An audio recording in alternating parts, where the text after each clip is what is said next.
Then bang after bang after bang, hammering through the smoke. There were small fires now at the front of the building. A man clambered out of a window, scrambled across a balcony, and disappeared into the building next door. Inside, unseen by the cameras, the SAS were going about their deadly work.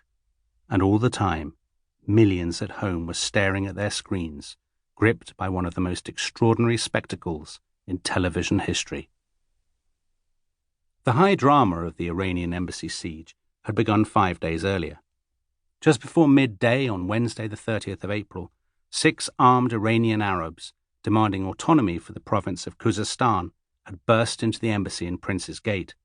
Within minutes, they had taken 26 people hostage, most of them Iranian staff, but also a handful of visitors, a police constable, 2 BBC crewmen, and the building manager.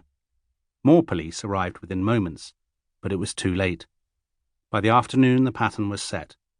Inside, the terrified hostages huddled together, surrounded by 6 men with grenades and submachine guns.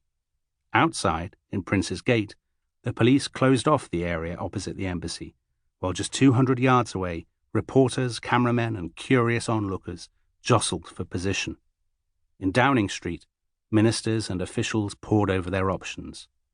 And by the small hours of the following morning, 2 SAS teams had moved into the buildings either side of the embassy. They had been practicing for this moment for years. As one told the BBC's Peter Taylor, "We didn't want them to surrender. We wanted them to stay there so we could go in and hit them. That was what we lived for and trained for. We wanted to go in there and do the job." For the last decade, the United Kingdom had lived in the shadow of terrorism. In Northern Ireland, almost every day had seen some new outrage. A young man shot in a pub, a shopping street devastated by a car bomb, a warning that came too late, a family torn apart by tragedy. But in Britain, too, these had been terrible years, with bombs going off at Aldershot Barracks, the Old Bailey, pubs in Birmingham and Guildford, a coach on the M62, and the Houses of Parliament. In the last year alone, the war hero and Conservative MP Airy Neave had been killed by a car bomb at the Palace of Westminster. The last Viceroy of India, Louis Mountbatten, had been killed by a bomb while fishing in Ireland, and 18 British soldiers had been killed in an ambush at Warrenpoint, County Down. Like her predecessors, the new Prime Minister insisted that the terrorists would never win.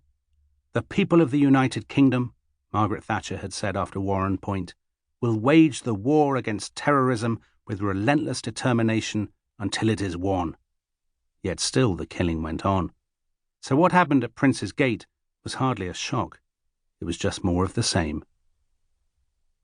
For the next 4 days, as the world's media looked on, the tension steadily rose. On Friday afternoon, Mrs. Thatcher and her Home Secretary, Willie Whitelaw, discussed the consequences of a planned shootout. If the SAS struck now, they reckoned they had a 60% chance of getting the hostages out alive.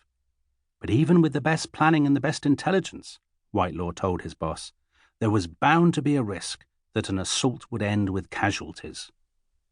Another day passed. Inside the embassy, the hostages waited, ever more exhausted, ever more frightened, their captors increasingly angry at the lack of progress. Just before midnight, Whitelaw rang Mrs. Thatcher. "Everything was organised and ready," he said, "and we're now in a much better position for obvious reasons than we were before." "Willie, I think that's absolutely first class," Mrs. Thatcher said. "I'm sorry you're all having to be there over the weekend." Sunday went by, another long, anxious day. It was a bank holiday weekend, but the weather was unseasonably cool and the roads were quiet. Most people seemed to be watching television. Although the gunmen had now released 5 hostages, they showed no sign of surrendering. Monday came, and the kidnappers' patience ran out.